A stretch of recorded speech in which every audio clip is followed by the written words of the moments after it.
Our hobbying of painting plastic, resin and pewter miniatures can be an expensive one as you go deep into the rabbit hole of collecting armies for various games, or even just buying miniatures for the love of painting them. And don't get me started on the long-term costs of paint supplies. It can also take up a lot of real estate in your home, and if you live with a family in Japan, as I do, then that real estate is limited. I do not collect Warhammer anymore for the simple reason that an army takes up so much space. But I have to admit that some of those GW models look like so much fun to paint.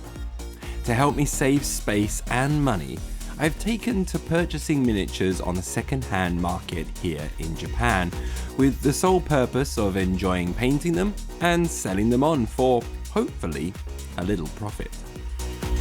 This all started when I decided to sell some miniatures that I had rarely used and had, as of yet, not painted. Back in 7th edition 40k, I had a Khorne Demonkin army, and my bloodletters and blood crushers were unpainted and collecting dust.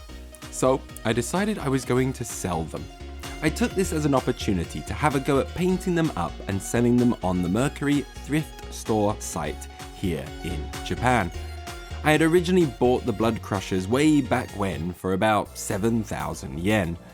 Upon putting them on the Mercury site, they sold for 12,000 yen. I had some fun painting cool models and put some money away for future purchases. Win-win in my book. I then continued with painting the bloodletters. I had originally bought them for about 4,500 yen, but after painting them, feeling a bit cheeky, I thought, let's try selling them for 12,000 yen as well. More than double what I had paid for. Well, to my surprise, there was someone out there that must have really liked those bloodletters, as I managed to sell them fairly quickly without having to reduce the price. My later sales were not so profitable, but they were all old miniatures that were fun projects in their own right and helped me save some more money. The first I managed to sell were a trio of Necromunda hired guns for 10,000 yen. I really enjoyed painting these, and I have some videos of them you can check out using the link that should be appearing now. Real gems from my childhood era of playing Necromunda. The next that I sold were 3 classic Dark Angels heroes.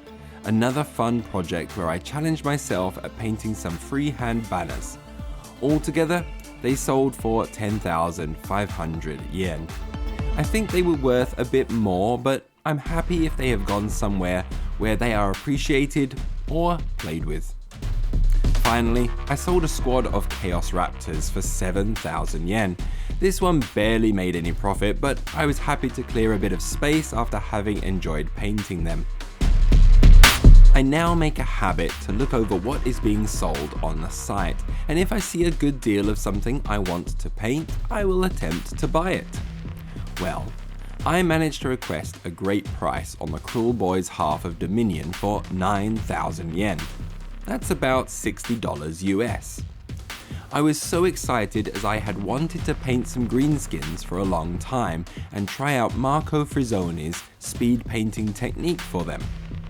Fast forward a few weeks later, I had painted up the boss, banner bearer, and shaman characters.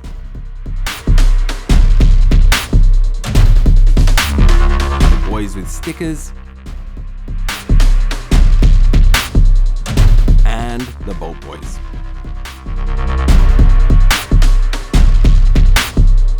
I still had the boss on a big beastie, and the hobgrots as well to go. But that's also when I found an unpainted swamp boss scumdreg that I was able to negotiate to 3,500 yen. Here in Japan, they cost 8,300 yen new, so this was a steal. In total, the unpainted army came to 12,500 yen, around $80 US. Then, October came around and it was time to finish the army.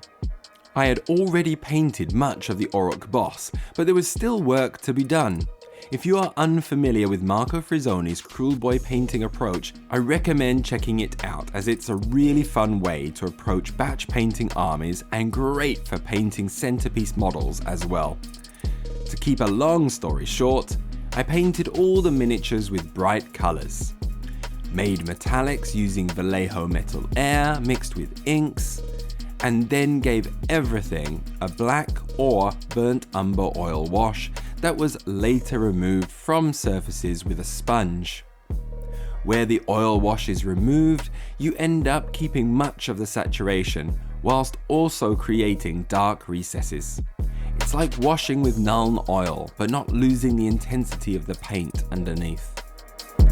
With an Orruk army all painted up at a speed that was fast for me, and being pretty proud with the result and everything photographed for prosperity, it was time to sell them on Mercury. I was initially thinking of putting them up for sale for 40,000 yen, but my confidence had been shot with my last miniatures selling for less than what I had hoped they would sell for. I decided on a decent 35,000 yen, looking for a profit of 22,500 yen. So I uploaded it and it sold within 5 minutes. I knew I should have aimed for 40,000 yen. With Mercury's cut and the postage, I ended up receiving 30,650 yen, giving me 18,150 yen profit over the money I spent. Not bad when I considered a project a way for me to expand my painting techniques and enjoy painting some really nice sculpts. Is it a good conversion of money for the time spent? No, not at all. But it taught me new techniques, gave me the chance to paint something I would otherwise not purchase, and is helping me fund my paint and plastic addiction. Now, where did I put that Ravenwing army I had since the dawn of time? I think it's time to slap paint and make some money. Or at least make some space for Tag Raid. Thanks for watching, and I hope you enjoyed it.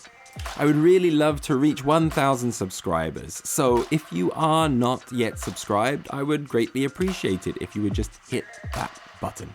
But if not, that's alright as well.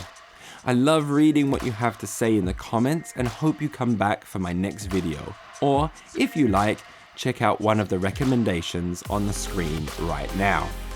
Take care.